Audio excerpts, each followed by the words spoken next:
आज हम चर्चा करेंगे अंबेडकर वाद पर। आपने 2 दिनों में मार्क्सवाद, गांधीवाद पर बात सुनी।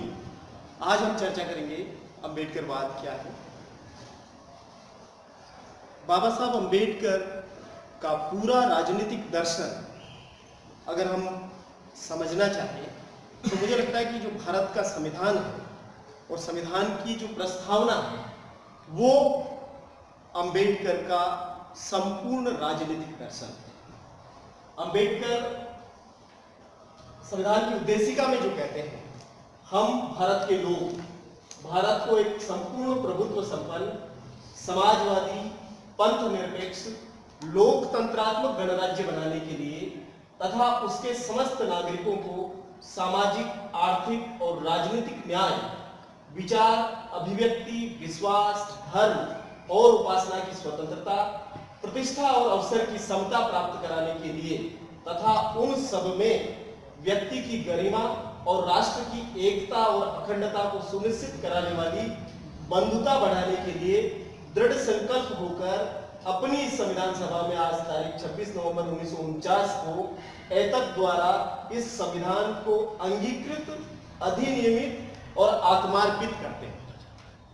ये अंबेडकरवाद है। संपूर्ण अंबेडकरवाद भारत के संविधान की प्रस्तावना में निहित है। ये हमको समझने की जरूरत है। और चूंकि अंबेडकरवाद संविधान की प्रस्तावना में निहित है और संविधान जो है अंबेडकर की पूरी राजनीतिक विचार और दर्शन है, इसलिए अभी आप महसूस कर सकते हैं कि सबसे ज्यादा संविधान पर चोट करने की कोशिश की जा रही है। अभी जो चर्चा आप सुन रहे हैं, हाल ही में एक हिंदू महासभा के भवन में एक सभा हुई और उस संगोष्ठी का जो विषय था कि संवैधानिक गुलामी और न्यायिक विफलता से कैसे मुक्त हो जाए। संविधान की गुलामी जैसे शब्द इस्तेमाल किए गए और उसमें एक बड़ी मांग उठाई गई कि भारतीय परिप्रेक्ष्य में फिर से संविधान लिखा जाए। इसका मतलब क्या है? अगर भारतीय परिप्रेक्ष्य कुछ था और जिसमें संविधान लिखा हुआ होता तो मुझे नहीं लगता है कि अंबेडकर को इतनी मेहनत करके संविधान लिखने की जरूरत पड़ती, क्योंकि जो भी भारतीय परिप्रेक्ष्य था वो तो मनुस्मृति का परिप्रेक्ष्य था या और प्रकार की जो गुलामी की जितनी भी संपत्तियां थी, जितनी भी वर्ण व्यवस्था थी, जितनी भी जाति व्यवस्था थी, उन तमाम प्रकार की व्यवस्थाएं, जो भारतीय व्यवस्था, सनातनी व्यवस्था, संस्कृति की जो व्यवस्था थी, उन व्यवस्थाओं को हम वैदिक व्यवस्था मान सकते हैं। तो उनमें कहीं भी व्यक्ति की गरिमा की कोई बात नहीं थी। यहां जो व्यक्ति की स्वतंत्रता और गरिमा की जो बात कही, बराबरी की बात कही, मुझे लगता है कि हमारा जितना भी प्राचीन साहित्य मिलता है, प्राचीन व्यवस्था मिलती है, उसमें व्यक्ति से व्यक्ति की समानता का कुछ भी दस्तावेज उपलब्ध नहीं है। सारे धर्म ग्रंथ ये तो कहते हैं कि ईश्वर की नजर में सब बराबर है, लेकिन कोई धर्म ग्रंथ ये नहीं कहता है कि इंसान इंसान की नजर में बराबर है। जो काल्पनिक ईश्वर है उसकी नजर में सब बराबर है, लेकिन जो इंसान है वो इंसान की नजर में बराबर नहीं है। और वो बराबरी नहीं है तो फिर किसी भी प्रकार की समता, समानता और भाईचारा, बंधुता की जो बात संविधान आज कहता है वो नजर नहीं आती है।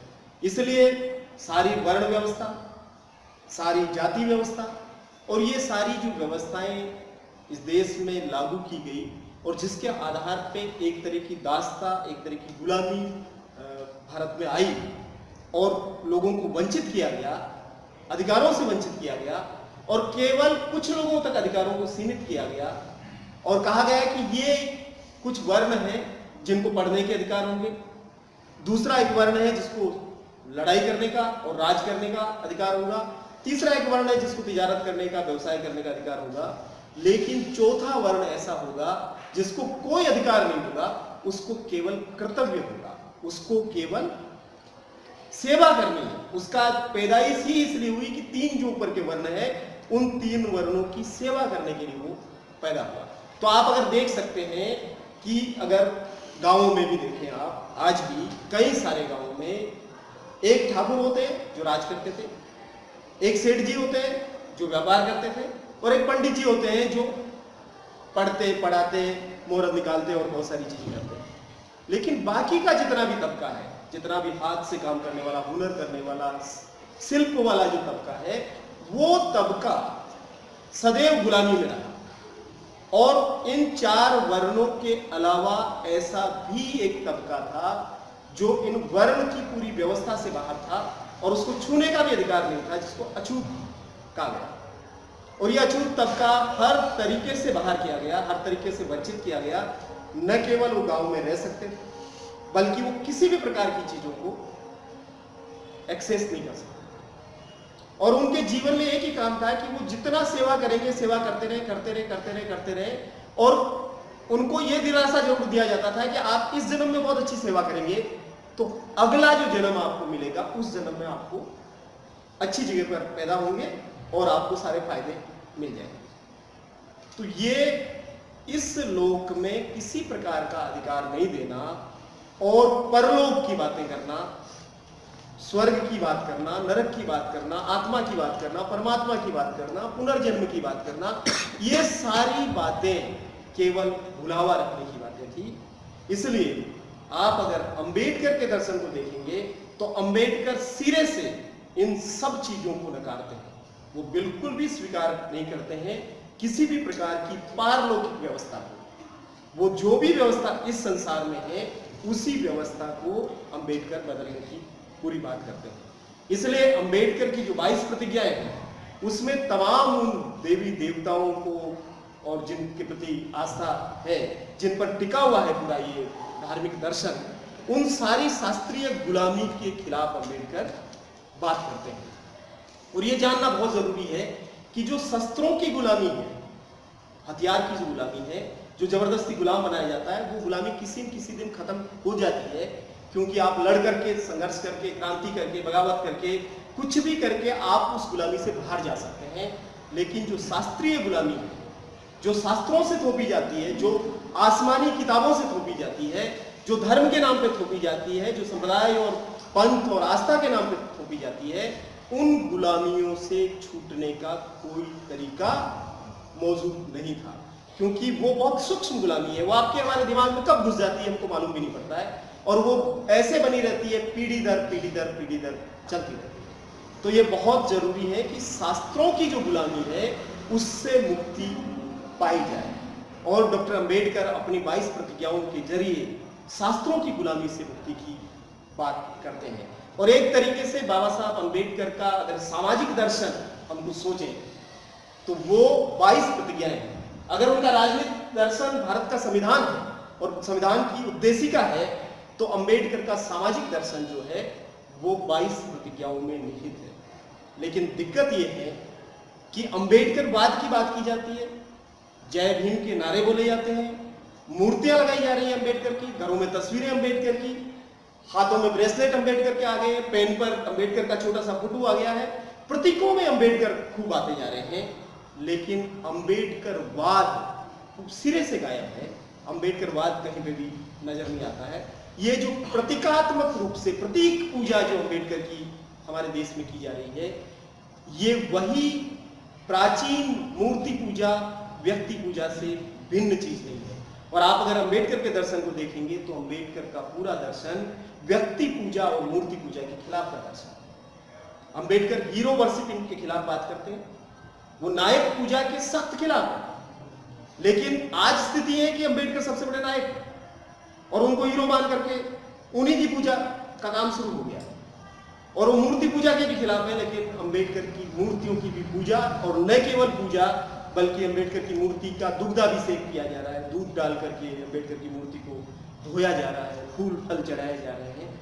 एक तरीके से अंबेडकर के विचारों की हत्या करने का काम, अंबेडकरवाद को खत्म करने का काम इस देश में साथ साथ चल रहा है। तो इस खतरे के प्रति आगाह होना, इस खतरे के प्रति सावचेत होना हमें बहुत जरूरी है। क्योंकि अगर हम चाहते हैं, समझना चाहते हैं अम्बेडकरवाद को, लागू करना चाहते हैं अम्बेडकरवाद को, तो अंबेडकर जो चाहते हैं उन चीजों के बारे में हमको जानना बहुत जरूरी है। अंबेडकर अराजकता के सारे तत्वों के खिलाफ है। पूरी आजाद भारत की लड़ाई जब चली, आजादी की लड़ाई, उस दरमियान जितने भी अनशन हुए, सत्याग्रह हुए, भूख हड़तालें हुई, अंबेडकर ने उनमें से किसी चीज का समर्थन नहीं किया। और इस चीज को बाबा साहब ने ग्रामर ऑफ अनार्की कहा, अराजकता का व्याकरण कहा।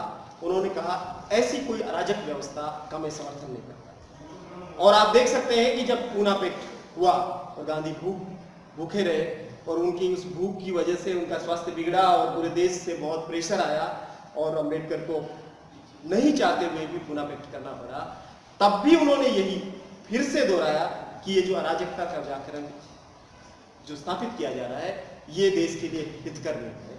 और वो पूरे जीवन भर अराजकता के खिलाफ बात करते रहे। लेकिन आज हम देख सकते हैं कि कई सारे अम्बेडकरवादी साथी उन्हीं अराजक तौर तरीकों में घुसते हैं। हाल के भारत में अन्ना आंदोलन अराजकता का एक बड़ा आंदोलन था।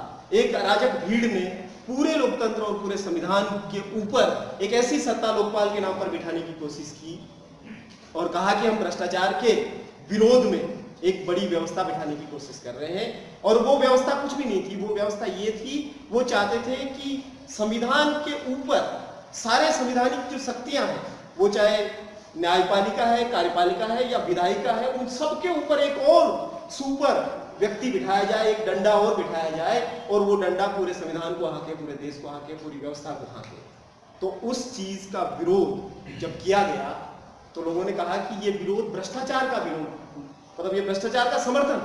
लेकिन हम कह रहे थे कि भ्रष्टाचार का विरोध नहीं है, भ्रष्टाचार का तो विरोध कर रहे हैं, भ्रष्टाचार का कोई समर्थन नहीं कर रहा है, लेकिन आप जो संविधान के इतर एक और व्यवस्था बिठाना चाहते हैं उसके खिलाफ। तो हमें ये देखने की जरूरत है कि क्या देश में ऐसी कुछ ताकतें सक्रिय हैं जो संविधान से ऊपर की चीजें करने की कोशिश कर रही है। और आज आपको महसूस होता है कि जगह जगह पर संविधान से बड़ा कुछ बनाने की कोशिश की जा रही है, कि संविधान कमतर चीज है और बड़ी चीज कुछ और है।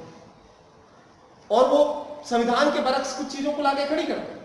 कभी संविधान के बरक्स वो गाय को लाके खड़ी करते हैं, कभी संविधान के बरक्स वो किसी माता को लाके खड़ी करते हैं, फिर कभी राष्ट्र के नाम पर वो खड़ी करते हैं, फिर संस्कृति के नाम पे खड़ी करते हैं। और हमको लगता है कि धर्म, संस्कृति, गौ माता, भारत माता, राष्ट्र, ये सब जो चीजें हैं, ये संस्कृति, ये जो संविधान है उससे बहुत बड़ी चीज है।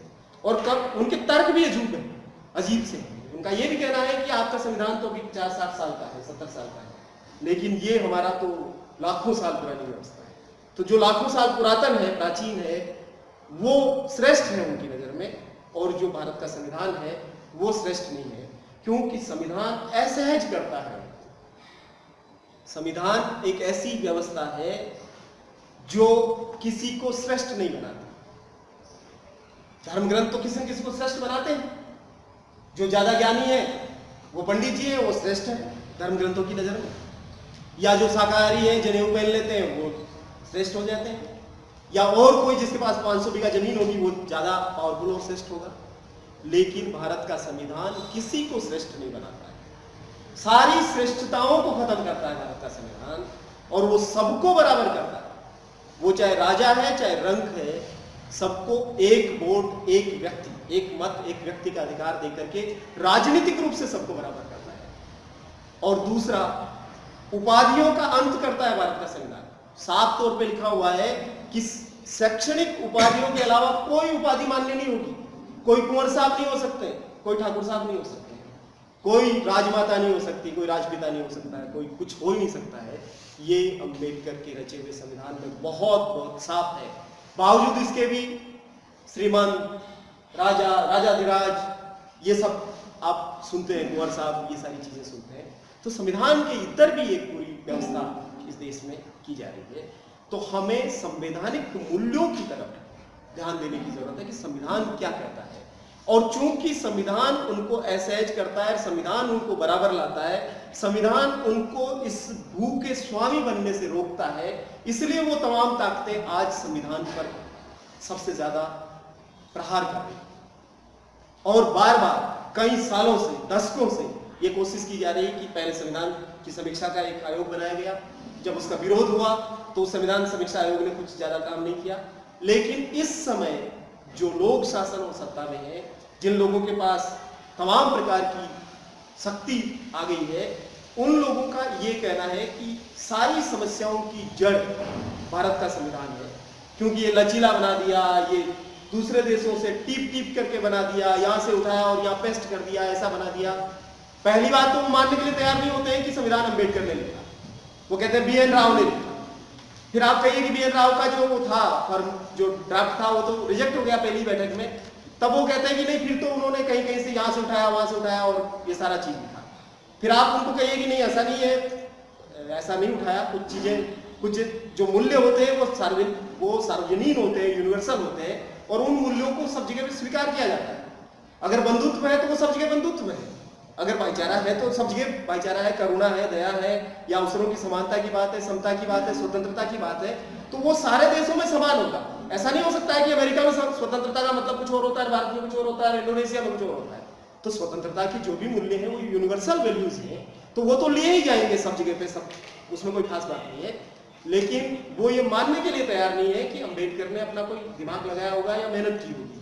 और यहां तक फिर और ये तर्क भी है कि संविधान सभा में तो सैकड़ों लोग थे और 7 लोग तो ड्राफ्टिंग कमेटी में थे, तो अंबेडकर ने अकेले ने क्या किया। लेकिन संविधान सभा की बहस के दौरान कृष्णमाचारी, जो एक व्यक्ति थे 7 संविधान सभा के मेंबर में से एक, उन्होंने सबके बीच में खड़े होकर के ये कहा कि संविधान सभा में कहने के लिए तो 7 सदस्य थे ड्राफ्टिंग कमेटी में, लेकिन उनमें से एक की डेथ हो गई, दूसरे ने इस्तीफा दे दिया, उसका स्थान कभी भरा ही नहीं गया, 2 लोग बीमार होने की वजह से कभी दिल्ली नहीं पहुंचे, और बाकी लोग अपने राजनीतिक कामों में इतने व्यस्त थे कि उन्होंने ड्राफ्टिंग कमेटी में आने की जहमत ही नहीं उठाई। तो ये सारा काम, सारा भार अकेले अंबेडकर के कंधों पर आके गिरा।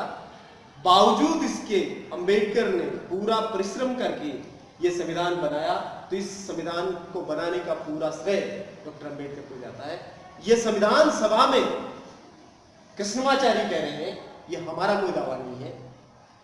तो संविधान सभा की बहस के दौरान जब अंबेडकर को धन्यवाद दिया गया, तब कई सारे माननीय सदस्यों ने ये कहा कि ये देश अंबेडकर का ऋणी रहेगा इतना महान संविधान बनाने के लिए। इसलिए हम तमाम लोग कहते हैं कि अंबेडकर भारत के संविधान के निर्माता है। और चूंकि उनके हाथ में वो कलम थी, और आप अगर बाबा साहब की दिनचर्या को देखें, जिस समय ड्राफ्टिंग कमेटी का काम चल रहा था, उस समय रात की 2 बजे तक अंबेडकर तैयारी करते थे ड्राफ्टिंग की। दूसरे दिन संविधान सभा में जाते थे और वहां जाकर के एक एक प्रश्न का, एक एक सवाल का, एक एक आपत्ति का जवाब देते थे। उनकी तबीयत ठीक नहीं थी, डायबिटीज था उनको, और कई प्रकार की शारीरिक परेशानियां होने के बावजूद अंबेडकर ने बहुत मेहनत की और मेहनत करके एक संविधान रचा। और उस संविधान में पहले ही पेज में आप भारत के संविधान को खोलेंगे तो ये जो उद्देशिका यहाँ पर लिखी गई है, ये भारत के संविधान का प्रियम्बल। आप खोलते हैं, खोलते ही जो पहला पेज आता है वो उद्देशिका है, वो प्रस्तावना है। और मैं दावे के साथ कह सकता हूं कि संविधान की जो उद्देशिका है, जो प्रस्तावना है, जो प्रियम्बल है, उसमें जो मूल्य और जो बात है, उसमें जितना दम है, उतना दम आज तक लिखी हुई तमाम धर्म ग्रंथ की जो बड़ी बड़ी बातें कहने वाली किताबें हैं, उनमें से किसी में नहीं है जितना दम इस एक पृष्ठ में उन्होंने अंकित किया। तो हम लोग अगर अंबेडकरवाद को समझना चाहते हैं तो भारत के संविधान को समझे बगैर अंबेडकरवाद को समझने का कोई और जरिया नहीं। केवल अंबेडकर की जीवनी को बार बार पढ़ना कि वो महू में पैदा हुए थे, उन्होंने बड़ी मुश्किल से पढ़ाई की, उनके साथ छुआछूत हुआ, वो जीवनी को बार बार बांचने से अंबेडकरवाद समझ में नहीं आता। वो अंबेडकर का जीवन है, लेकिन अंबेडकर का जो विचार है वो सारा अगर उन्होंने पूरा उसका मूल सत्व निकाल करके कहीं रखा है तो वो भारत के संविधान के रूप में। और ये अद्भुत संविधान इसलिए भी है क्योंकि ये गतिशील संविधान है। बाबा साहब ने संविधान रच करके ऐसा नहीं लिख दिया, ऐसा नहीं कह दिया कि ये बना दिया, अब ये बिल्कुल आसमानी किताब हो गया है, अब ये देवीय किताब है और इसमें कोई बदलाव नहीं होगा। उसमें कई प्रकार के बदलाव समय समय पर देश की जरूरत के हिसाब से आते रहते हैं। तो संविधान में सकारात्मक संशोधनों का किसी भी प्रकार का कोई विरोध नहीं है, बल्कि उसके साथ है तमाम लोग। लेकिन भारतीय परिप्रेक्ष्य में फिर से संविधान लिखने की बात करना, संविधान को बदलने की बात करना एक बड़ी साजिश है। और यह साजिश वो लोग कर रहे हैं जो लोग प्राचीन संस्कृति को फिर से थोपना चाहते हैं। और वो प्राचीन संस्कृति और कुछ भी नहीं है, वो मनुवाद है, वो ब्राह्मणवाद है, वो पूरी तरीके से ऊंच नीच की व्यवस्था है, वो स्त्रियों को और शूद्रों को गुलाम करने की व्यवस्था है। उस व्यवस्था को लाने के लिए उनके लिए सबसे बड़ा मुश्किल जो है वो भारत का संविधान है, वो आड़े आता है। और वही संविधान है जो उन वर्गों को अधिकार देता है जिन वर्गों के लिए उन्होंने कर्तव्य निश्चित किए।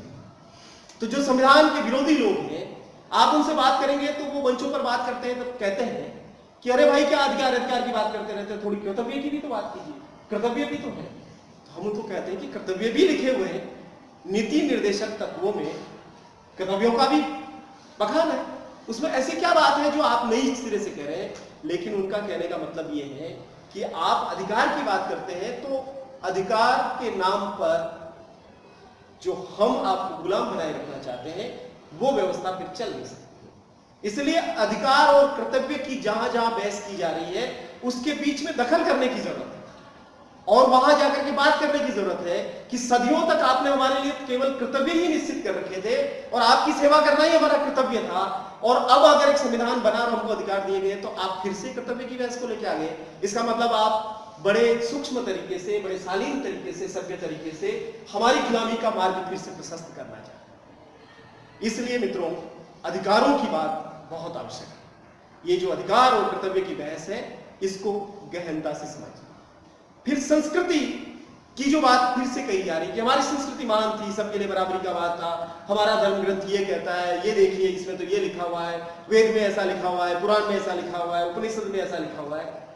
मैं कहना चाहता हूं कि हो सकता है कि आपका विचार का धर्म बराबरी की बातें करता हो, लेकिन बातें जो किताबों में है, जो विचार में है, वो व्यवहार में कहीं भी नजर नहीं आती। बराबरी की बात करने वाले लोग क्या मंदिरों में प्रवेश करने देते हैं दलितों को, अछूतों को? नहीं करने देते। तो आपके धर्म ग्रंथ में नहीं लिखा हुआ तो फिर क्यों आप नहीं करने देते? फिर आप तो बिल्कुल आत्मा वाले व्यक्ति है, तो फिर शरीर में कैसे आप बता सकते हैं कि ये शरीर इसका है, वो शरीर उसका है? आत्मा तो फिर आपकी सब एक जैसी होनी चाहिए। लेकिन ये सारा जो खेल है, सारा जो जंजाल है, वो व्यक्ति को मानसिक रूप से गुलाम बनाने का जंजाल है। और ये जो गुलाम बनाने की जो पूरी प्रवृत्ति है और गुलाम जो बना के रखा हुआ है, उस गुलामी के खिलाफ लड़ना अम्बेडकरवाद। जो स्वतंत्रता की बात उद्देशिका कहती है, व्यक्ति की स्वतंत्रता, उस स्वतंत्रता के लिए लड़े आप तो अम्बेडकरवाद की तरफ चलते हैं। जब आप ऊंच नीच के खिलाफ लड़ते हैं तो आप अम्बेडकरवाद की तरफ जाते हैं। जब आप स्त्री को अधिकार देने की बात करते हैं, जिस स्त्री को इस समाज में, इस संस्कृति में, इस धर्म में और तमाम मार्क्स ग्रंथों में सदियों से, सैकड़ों सालों से और युगों युगों से केवल दासी माना गया। दो ही तरीका था, या तो उसको देवी मान के पूजा करो या फिर उसको दासी मान करके गुलाम बना के रखो। बराबरी का दर्जा मत दो, स्त्री को दोस्त मत मानो, बराबर मत मानो, बराबर के अधिकार मत दो। किसी व्यवस्था में स्त्री को घूंघट में रखने का जो स्थिति है वो भारत में और भारतीय उपमहाद्वीप में वैसा और कहीं आपको नजर नहीं आएगा, क्योंकि स्त्री को सदैव गुलाम के रूप में माना गया। मनुस्मृति तो बहुत निर्लज्जता से यहां तक कहती है, और एक प्रदेश के मुख्यमंत्री बने अभी हाल ही में, एक संत महाराज, वो खुद भी यही बात कहते हैं। उनका एक भाषण है जिसमें उन्होंने मनुस्मृति को दोहराया और उन्होंने कहा कि स्त्री कभी स्वाधीन नहीं रहनी चाहिए। वो जब पैदा हो तो बचपन में माँ बाप के उसमें रहनी चाहिए, और जब वो बड़ी हो जाए तो फिर भाई के उसमें संरक्षण में रहनी चाहिए, और ससुराल चली जाए तो पति के संरक्षण में रहनी चाहिए, और जब बूढ़ी हो जाए तो पुत्रों के संरक्षण में रहनी चाहिए। मतलब ये है कि उसका तो अपना कोई अस्तित्व ही नहीं है, वो पैदा हुई किसी न किसी के उस गुलामी में स्त्री को रहना है। तो स्त्री को गुलाम बनाने वाला शूद्रों को गुलाम बनाने वाला जो पूरी व्यवस्था है, उस व्यवस्था के खिलाफ जब आप बात करते हैं, जब आप लड़ते हैं, तब आप बराबरी की तरफ जाते हैं। तो असमानता का विरोध करना अंबेडकरवाद है, गुलामी का विरोध करना अंबेडकरवाद है, वैज्ञानिक चेतना की तरफ जाना अंबेडकरवाद है।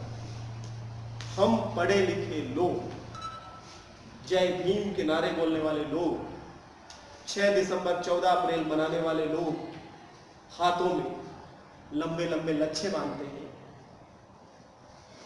गलों में ताबीज पहनते हैं, एक भी अंगुली को बचाते नहीं है, सारी अंगुली में, अंगूठे तक में अंगूठियां फंसा देते हैं, तब हम अंबेडकरवाद की हत्या करते हैं। क्योंकि अंबेडकर ने भय, भाग्य, भगवान से मुक्ति की बात कही, लेकिन क्या हम भय से मुक्त हो पाए? शायद नहीं। सर्वाधिक डरा हुआ समाज अगर कहीं दिखता है तो वो आज का जो दलित है, आज का जो आदिवासी है, आज का जो घुमंतु है, वो समाज सर्वाधिक डरा, हर तरह का डर है। इस डर से बाहर निकलना अंबेडकरवाद की तरफ जाना, भाग्यवाद से दूर जाना अंबेडकरवाद की तरफ जाना। तमाम देवी देवता हमारे घरों पे, इतने देवी देवता इस जिले में, इस इलाके में, मेवाड़ में खास तौर पे जितने देवता हैं, वो सारे दलितों और आदिवासियों के शरीर में आते हैं, और शरीर में आते ही उछल उछल के पढ़ना शुरू हो जाते हैं, वाइब्रेशन मोड पे आ जाता है इंसान, और फिर उसको लगता है कि वो देवता हो गया। लेकिन ये जो देवता हो गया है, ये जैसे ही वो उछलना कूदना बंद करता है, उसके बाद उसको फिर से पुरानी औकात में, रात भर भजन बोल के बड़ी बड़ी समानता की बातें करने वाले लोगों को अलग कप में चाय दी जाए। तो ये जो रास्ता हम चुन रहे हैं भाग्यवाद का, और फिर भाग्यवाद का जब हम रास्ता चुन लेते हैं, तब हम हर चीज के लिए किसी न किसी को सौभाग्य की बात, किसी न किसी को दुर्भाग्य की बात कह रहे हैं। तो ये जो सौभाग्य और दुर्भाग्य का जो पूरा मामला है, ये जो नसीब का पूरा मामला है, इस मामले से बाहर जाना पड़ेगा। क्योंकि जब तक हम भाग्य की बात करेंगे, तब तक हम अंबेडकर की बात नहीं कर सकते। तो भय, भाग्य, और तीसरी चीज जो भगवान की बात, इस चीज में भी बाबा साहब ने बहुत साफ तौर पे कहा कि जितनी अंधविश्वास में हमारा समाज पड़ा रहेगा, उतना उसका शोषण होता है। तो भगवान एक और बड़ा जरिया है कि हमको गुलाम बनाए रखने का। तो भय, भाग्य, भगवान से मुक्ति अंबेडकरवाद की तरफ जाने का काम है। तो जितनी भी वैज्ञानिक चेतना की तरफ हम जा सकते हैं, जितना हम प्रगतिशील विचारों की तरफ जा सकते हैं, तो मुझे लगता है कि अंबेडकर की तरफ हम जा रहे हैं। नहीं तो जो स्थितियां हैं कि एक तरफ अंबेडकर का नाम भी लेते रहेंगे और एक तरफ अंबेडकर के विचारों के खिलाफ भी हम जाते रहेंगे। इसलिए इतने साल के प्रयासों के बावजूद मिशन कहीं पहुंचता नहीं। मंचों पर हम जो बात कहते हैं, हमारे घरों में फिर वो बात कहीं उतरती हुई नजर नहीं आती है, क्योंकि घर में कुछ बदलना नहीं है, जीवन में कुछ बदलना नहीं है, मंच पे बात करनी है, ताली बजवानी है, और 6 दिसंबर मनाना है और 14 अप्रैल मनाना है। और हम ये सोचते हैं कि जितना जोर से अंबेडकरवाद का नारा लगा दिया, इसका मतलब हम अंबेडकरवाद, या हमने 2-4 तरह के संगठन बना लिए और उसमें मेंबरशिप ले ली, हम अंबेडकरवाद। अंबेडकरवाद या अंबेडकर के नाम पे संगठन बन जाए, और फिर वो अंबेडकर के नाम पे संगठन क्या कर रहे हैं? गीता महोत्सव आयोजित कर रहे हैं, सतचंडी यज्ञ में अंबेडकर की तस्वीर लगाई जा रही है। तो अंबेडकर का जिनसे कोई लेना देना नहीं, वो सारे काम हम करते हैं, लेकिन हमको लगता है कि नहीं, हम जय भीम बोल दिया, अंबेडकर की तस्वीर लगा दी, इसका मतलब सब कुछ ठीक है। अंबेडकर को भी मानेंगे और तमाम उन संस्कारों को भी मानेंगे, और मरे हुए व्यक्ति की हड्डियां लेकर के गंगा जी भी जाएंगे और गंगा की प्रसादी और गंगा जल करेंगे, और वो ही सारे तौर तरीके अपनाएंगे, तो फिर अंबेडकर कहां आपके जिंदा रह सकते हैं? तो मुझे लगता है कि अंबेडकर की चेतना, अंबेडकर के विचार और अंबेडकरवाद पर सबसे ज्यादा प्रहार शायद कहीं से हो रहा है, तो हमारे भीतर से सबसे ज्यादा है, और उसके बाद दूसरी की तरफ से तो हुए ही जो अंबेडकर के राजनीतिक दर्शन के विरोधी लोग हैं, जिन्होंने बाबा साहब अंबेडकर को हिंदू कोड बिल पर सबसे ज्यादा गालियां दी, स्वामी करपात्री के जो लोग शिष्य हैं, वो लोग जिन्होंने बाबा साहब के पुतले जलाए, उनके खिलाफ पर्चे छापे, आज अंबेडकर के नाम का सबसे ज्यादा विरासत को लेकर के वोट हो रहे हैं और वो कह रहे हैं कि हम अंबेडकर के मंदिर बनाएंगे। फिर मंदिर बना के वो क्या करने वाले हैं? मंदिर बना करके वो घंटी बजाने के लिए बैठ जाएंगे और आप हमारी शुद्ध गाड़ी कमाई हम वहां दान पात्र में डालेंगे, यानी कि अंबेडकर को भी एक अवतार बना देंगे।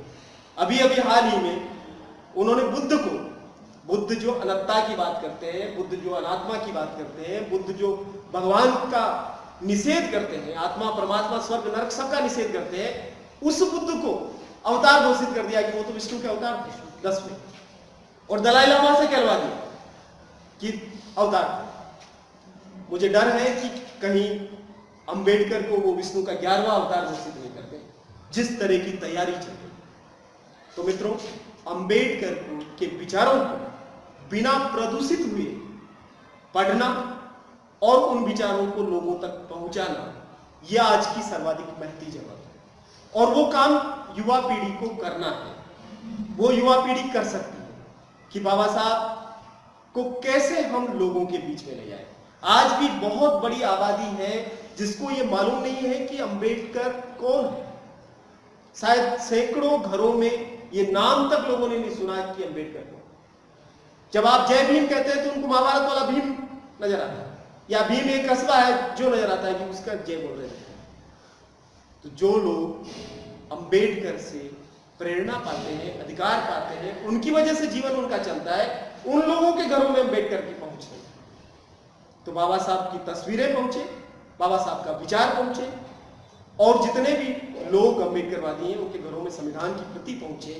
ये काम भी हम सब लोगों का, और जितना भी सामाजिक मीडिया है उसके जरिए हम अंबेडकर के विचारों को कैसे फैला सकते हैं, उस दिशा में भी काम करने की जरूरत है। और बाबा साहब के विचारों को सांस्कृतिक तौर तरीकों से भी हमको आगे ले जाने की जरूरत है। राजस्थान इस मामले में बहुत दरिद्र जगह है, सांस्कृतिक रूप से एकदम गरीब प्रदेश है, यूं बहुत अमीर है, पधारो हमारे देश और केसरिया वालम, और वो आपको बिल्कुल एक रेत पर चलता हुआ ऊंट और बड़ी बड़ी मूछें और साफे, और लगता है कि हाँ ये राजस्थान और इसका हेरिटेज है।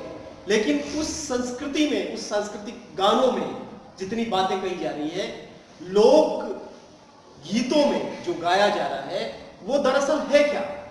वो दरअसल या तो हमारी गरीबी का खुला चित्रण है, या फिर सामंत शाही का जजमानी प्रथा और उनकी बड़ी बड़ी चीजों का वर्णन है। सैकड़ों गाने तो दारू के पक्ष में लिखे गए हैं कि थोड़ा थोड़ा आएगा मेरा छेल भंवर सावन को थोड़ा थोड़ा देना, एक एक घूंट देना, ऐसे तो गीत अब गाते और तालियां बजाते हैं उस पर। तो संस्कृति के नाम पे जिस किस्म की गुलामी हमारे राजस्थान में है, उसकी वजह से राजस्थान में सांस्कृतिक परिवर्तन नहीं आया। तो हमें सांस्कृतिक परिवर्तन भी लाना है, सामाजिक परिवर्तन भी लाना है, हमारे बीच का जो छुआछूत है उसको भी एड्रेस करना है। अगर हम चाहते हैं कि सो कॉल्ड सवर्ण अपने घर की रसोई में बैठ करके हमारे साथ खाना खाए, तो हम नैतिक रूप से, हमारी भी ये जिम्मेदारी है कि हमारे भीतर के तमाम समाज है वो भी एक दूसरे के साथ बैठ के खाना खाए। क्या हम वाल्मीकि समाज के व्यक्ति को अपने साथ बिठा करके खाना खाने की स्थिति में है? और अगर नहीं है तो हमारे भीतर जो ब्राह्मणवाद है, हमारे भीतर जो मनुवाद है, उसको खत्म किए बगैर हम किसी अंबेडकरवाद की तरफ नहीं जाएंगे।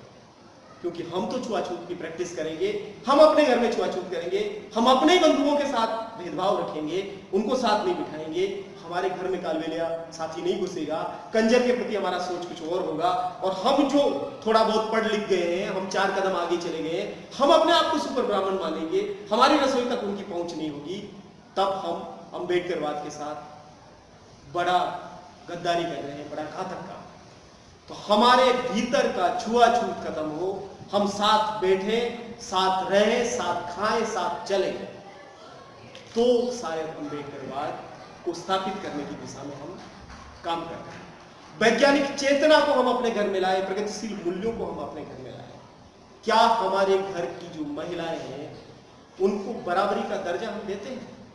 या हमारे मूल्य महिलाओं के मामले में वही है जो वैदिक मूल्य है, वही है जो सनातन मूल्य है, वही मूल्य है जो स्त्री को गुलाम और अछूत रखते हैं। आज भी घरों में अगर हम अपनी बहनों को, बेटियों को, माओं को, पत्नी को वो दर्जा देने के लिए तैयार नहीं है जो दर्जा उनका हक है बराबरी का, तो मुझे लगता है कि अम्बेडकरवाद की दिशा में हम नहीं जा रहे। क्योंकि बाबा साहब ने कहा कि किसी भी समाज की अगर प्रगति को नापना है, उसके विकास को नापना है, तो उस समाज में महिलाओं की क्या दशा है उससे नापा जा सकता। ये पैमाना है, और उस पैमाने को अगर नापें तो सबसे पहले फेल होने में हम दलित, आदिवासी और वो लोग हैं, अनुसूचित जाति जनजाति के लोग, बहुजन और मूल निवासी लोग, जो बाबा साहब की विरासत पर को आगे ले जाने का दावा है। तो हमें जेंडर सेंसिटिव भी होने की जरूरत है, हमें अपने परिवारों में महिलाओं के बीच में काम करने की जरूरत है। दलित आंदोलन में महिलाओं का नेतृत्व आगे आए, ये भी हमें करने की जरूरत है, जो कि बहुत कम हो पाया है। तो ये किए बगैर हम अम्बेडकरवाद की तरफ नहीं बढ़े। फिर जिस तरह का एक माहौल आज बनाया जा रहा है, जिस तरीके से पॉलिटेड तरीके से अम्बेडकर को पेश किया जा रहा है, उसको कंडेम करने की जरूरत है।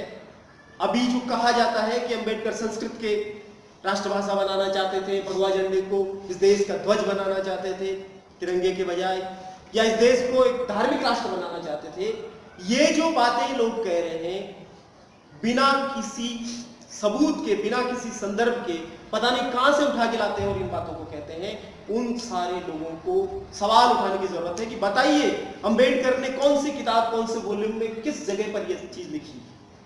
मुझे तो नहीं लगता कि कहीं लिखा, हम लोगों ने भी पढ़ा अम्बेडकर को, कहीं उन्होंने ये सारी चीजें नहीं कही, लेकिन बावजूद इसके इस झूठ को फैलाने की कोशिश की जा रही है। अम्बेडकर ने बहुत साफ तौर पे कहा अंग्रेजी पढ़ो, और जितना अंग्रेजी पढ़ करके आप अंतर्राष्ट्रीय स्तर पे अपने आप को खोल पाते हैं, आप संस्कृत पढ़ लेंगे तो क्या क्या करेंगे जाकर के, मंत्र पढ़ेंगे जाकर के, और उन मंत्रों से होने वाला क्या है। लेकिन आप अंग्रेजी पढ़ते हैं तो दुनिया खुलती है आपकी।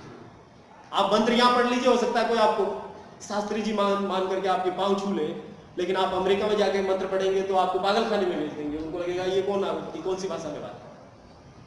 और मंत्रों में इतनी ताकत है कहां दोस्तों? क्योंकि अगर मंत्रों में इतनी ताकत होती तो भारत में यंत्र तंत्र तो बहुत था, मंत्र भी बहुत था, लेकिन ये तंत्र और मंत्र वाला देश कोई यंत्र बना पाया क्या? कोई यंत्र नहीं बना। सबसे बड़ा आविष्कार वो कहते हैं कि शून्य का आविष्कार किया, बाकी आविष्कार के नाम पे जीरो।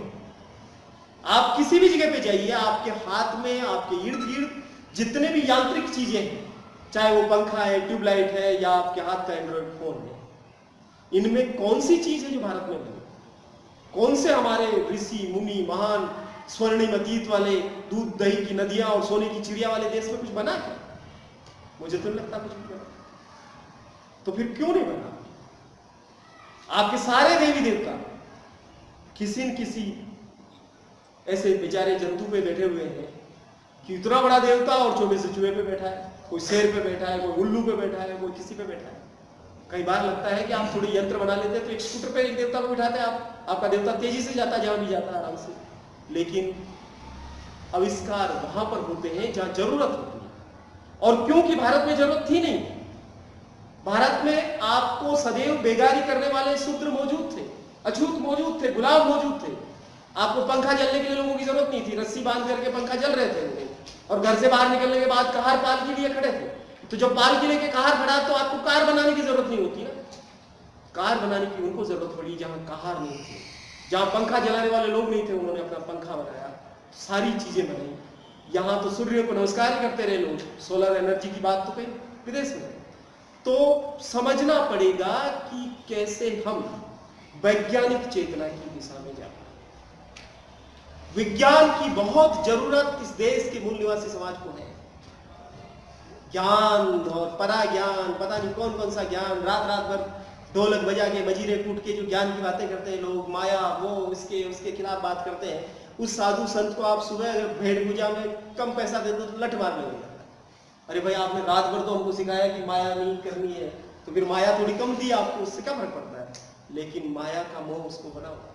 अच्छा भला परिवार, आपकी पत्नी से आप प्रेम करते हो, माँ के प्रति बहुत आदर रखते हो, उसकी सेवा करते हो, और किसी संत के सत्संग में चले जाएं, वो एक दिन में आपको ऐसा पढ़ाया पार्टी कि ये सारे रिश्ते झूठे हैं, माँ बाप झूठे हैं, ये पत्नी झूठी है, तो आपको शक होने लगता है, और शाम होते होते तलाक की नौबत आ जाती है कि ये तो झूठी है।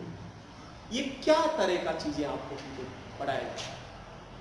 ये जो जगत मिथ्या और ब्रह्म सत्य की जो बातें लोग कर रहे हैं, तमाम साधु संत हजारों करोड़ के मालिक हैं, बड़ा बड़ा एम्पायर खड़ा किया है उन्होंने। जब आप माया मोह के बारे में इतना समझ गए थे तो आपको किसी झोपड़ी में जाकर के बैठना चाहिए था। आपने इतना बड़ा एम्पायर कैसे खड़ा किया? लेकिन मित्रों, ये मानव की चेतना को गुलाम बनाने के षड्यंत्र से ज्यादा कुछ नहीं। इसलिए हमको, अंबेडकरवादियों को, इन सारी चीजों से बाहर निकलना है। उससे बाहर गए बगैर हमारी मुक्ति संभव नहीं है। किसी भी धर्म में मुक्ति नहीं है, किसी किताब में मुक्ति नहीं है, किसी बाबा के पास मुक्ति नहीं है। मुक्ति का एकमात्र रास्ता, एकमेव रास्ता भारत का संविधान, जिसने हमको मुक्त किया, जिसकी वजह से हम पढ़ पाते हैं, जिसकी वजह से हम लिख पाते हैं, जिसकी वजह से हम अच्छे घर बना पाते हैं। लेकिन घर बाबा साहब अंबेडकर की वजह से मिलने वाली नौकरी से बनता है, लेकिन गृह प्रवेश में पंडित, नौकरी बाबा साहब के आरक्षण से मिलती है, लेकिन चलानिया बेरू जी के जाकर के प्रसादित करते हैं, किसी माता जी के यहाँ जाकर के सवा मणि करते हैं। ये माता जी, ये बेरू जी, ये देवता, ये गोगा जी, ये तमाम लोग पहले से मौजूद थे, लेकिन उन्होंने हमारा भला नहीं किया। ये 4 वेद पहले से मौजूद थे, 4 युग मौजूद थे, या 10 अवतार मौजूद थे, किसी ने हमारा भला नहीं किया। भला किया केवल और केवल अंबेडकर ने, उसके बनाए संविधान में। तो उस संविधान को बचाने की हमारी तमाम लोगों की जिम्मेदारी है, उस संविधान को समझने की जरूरत है। अंबेडकर एक नाम है, लेकिन अंबेडकरवाद एक विचारधारा है, और ये विचारधारा चारवाक से शुरू होती है, जिसने काम ईश्वर को नहीं माना। यह बुद्ध तक आती है, और बुद्ध से आगे जिसने वर्ण व्यवस्था, जाति व्यवस्था के विरोध में खड़े हो गए, बुद्ध तक करके महावीर खड़े हो गए। फिर कबीर ने ललकारा इन लोगों को और कहा कि तुम्हारा देव खुदा है वो क्या बहरा है जो उधर मस्जिद में चढ़ करके तुम बांग लगाते हो। आज जो परिस्थिति है उसमें आप नहीं कह सकते। इब्राहिम लोदी के जमाने में, मुगलिया सल्तनत के जमाने में कबीर अकेले ये कहने का साहस कर रहे थे, लेकिन हम नहीं कर पा रहे। आज इस दौर में जो ये साहस कर रहे हैं उनको मारा जा रहा है। आपने नरेंद्र दाभोलकर की मौत की खबर सुनी होगी, कॉमरेड गोविंद पानसरे की मौत, जिनकी हत्या हो गई, कलबुर्गी की हत्या हो गई, और अभी अभी हाल ही में आपने प्रोफेसर कृष्णा किरवले का नाम सुना होगा, जो अंबेडकरवादी थे महाराष्ट्र के, उनको मार डाला गया था। एक और अनिश्वरवादी फारूक मोहम्मद को मारा गया कोयम्बटूर में, क्योंकि वो नास्तिक व्यक्ति। भगत सिंह, जिनकी अभी अभी हमने शहादत मनाई, वो भी नास्तिक थे। नास्तिक होना खतरे से खेलना है। आस्तिक होने में कोई दिक्कत नहीं है। डरावा व्यक्ति आराम से आस्तिक हो सकता है। जो जितना ज्यादा डरा हुआ उतना ही धार्मिक है, उतना ही आस्तिक है। आप खुद जिम्मेदारी नहीं लेना चाहते तो आस्तिक बन जाइए। आप अपने हर होने वाले अच्छे और बुरे के लिए किसी को जिम्मेदार ठहरा दीजिए कि ये भगवान ने किया, ये इसने किया, ये भगवान की मर्जी है, ये उसकी मेहरबानी से। लेकिन नास्तिक होने के लिए बहुत अंदर का हिम्मत चाहिए, क्योंकि फिर कुछ भी बुरा होगा तो अपने आप को जिम्मेदार ठहराना पड़ेगा, कुछ भी अच्छा होगा तो अपने आप को श्रेय देना पड़ेगा। वो देना है तो उसके लिए तो अपने आप को स्वीकार करना पड़ेगा। अभी अपन यहां से जाएंगे और गाड़ी एक्सीडेंट हो जाए तो फिर ये मानना पड़ेगा कि हाँ, ये एक्सीडेंट हमारी लापरवाही से हुआ या जो कुछ भी हुआ, लेकिन फिर उसके लिए भगवान को दोष देना या उसको धन्यवाद देना नहीं हो पाएगा। तो नास्तिक होना खतरे से खेलना है, और परम निर्भीक, निडर, स्वतंत्र व्यक्ति नास्तिक हो सकता है। भगत सिंह जैसे लोग नास्तिक हो सकते हैं, चारवाक जैसे लोग, अंबेडकर जैसे लोग, बुद्ध जैसे लोग नास्तिक हो सकते हैं। नास्तिक होना ऐसे ही किसी के पास की बात है। इसलिए अंबेडकर ने भाग्य, भगवान और भय से मुक्त होने की बात की। तो हमें उस दिशा में कदम बढ़ाना पड़ेगा, नहीं तो ये समाज जिस गुलामी की तरफ जा रहा है वो खतरनाक गुलामी है। फिर से आज जो स्थितियां हैं, ऐसा लगता है कि हमारा जो समुदाय है वो फिर से बेगारी करेगा, क्योंकि आज जमीनें आपके हाथों से निकलती जा रही है, रिजर्वेशन पर बहुत बड़ा प्रहार है, नौकरियां आप मिलने वाली नहीं है, व्यापार में आपके लोग नहीं है, तो फिर करने वाले क्या है? फिर ये करना बाकी रहेगा कि गुलाम बनना होगा। मानसिक रूप से गुलाम तो हम हैं, शारीरिक गुलामी अभी आना बाकी है, वो फिर आने की दिशा में हम आगे बढ़ रहे हैं। अगर उस शारीरिक गुलामी से, उस मानसिक गुलामी से, वैचारिक दरिद्रता से हमको बचना है, तो उस बचाव का एक रास्ता अम्बेडकरवाद है।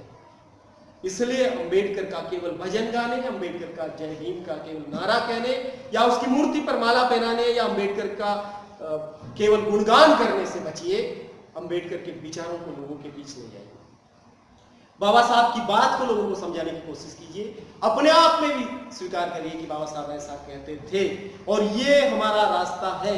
ये रास्ता है जो कबीर, बुद्ध, फूले, पेरियार, अम्बेडकर का रास्ता है, कांसीराम का रास्ता है। वो रास्ता जो किसी दिन निर्गुण का रास्ता था, किसी दिन बहुजन का रास्ता था, वो रास्ता जिसने गैर बराबरी को कभी स्वीकार नहीं किया, जिसने समता समानता की बात की, जिसने तमाम जीव जंतुओं की समानता, करुणा और दया की बात की, वो रास्ता अम्बेडकर का रास्ता। अम्बेडकर का रास्ता अराजकता की तरफ नहीं ले जाता, अम्बेडकर का रास्ता ऊंच नीच की तरफ नहीं ले जाता, समानता की तरफ ले जाता। अम्बेडकर का रास्ता शांति का रास्ता है, प्रतिशोध का रास्ता नहीं है। अम्बेडकर का रास्ता सामाजिक परिवर्तन का रास्ता है। अम्बेडकर के रास्ते पे चल के ही ये देश बच सकता है। कोई लोग कहते हैं कि किसी एक नेता ने इस देश की 600 रियासतों को एक किया, वो एक कर दिया उन्होंने, 1 दिन या 5 दिन, जितना भी दिन लगाया, लेकिन इस देश को एक रखने का काम अगर किसी ने किया तो वो अम्बेडकर के संविधान ने किया। क्योंकि अगर बाबा साहब का संविधान नहीं होता तो आपने भले ही एक किया, लेकिन वो अनेक हो सकती थी, लेकिन उन सबको एक सूत्र में बांधने का जो काम अम्बेडकर कर पाए, इसलिए वास्तविक राष्ट्र निर्माता अगर कोई है तो वो डॉक्टर भीमराव अंबेडकर है। और वाकई वो भारत रत्न बोधिसत्व जो कहे जाते हैं उसके लायक व्यक्ति हैं। तो मुझे लगता है कि इस देश के लिए ये केवल दलितों, अछूतों, बहुजनों, शूद्रों, ओबीसी या महिलाओं की बात नहीं है, बल्कि जो भी लोग मानवता को प्यार करते हैं, इंसानियत को चाहते हैं, उन तमाम लोगों को अंबेडकर के रास्ते पर आगे बढ़ने की जरूरत है। वही रास्ता इस देश को एक भी रखेगा और हम सब लोगों को तमाम किस्म की गुलामियों से मुक्त करके एक परम स्वतंत्रता का वातावरण देगा। तो इसलिए अंबेडकर को समझना है, पढ़ना है और समझाना है, और प्रचारक बनने की जरूरत नहीं है, विचारक बनने की जरूरत है। बाबा साहब के विचारों को हम जन जन तक ले जा पाए और संविधान को ले जा पाए।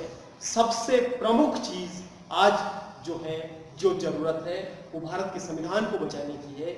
जो लोग धार्मिक राष्ट्र बनाना चाहते हैं या जो लोग इस देश को नष्ट करना चाहते हैं, व्यवस्था को नष्ट करना चाहते हैं, जो संविधान पे प्रहार कर रहे हैं, उनके खिलाफ मजबूती से संविधान बचाओ, देश बचाओ के नारे के साथ हम सब लोगों को खड़ा होना पड़ेगा। संविधान बचेगा तो हम बचेंगे, हमारे अधिकार बचेंगे और लोकतंत्र बचेगा, ये देश बचेगा।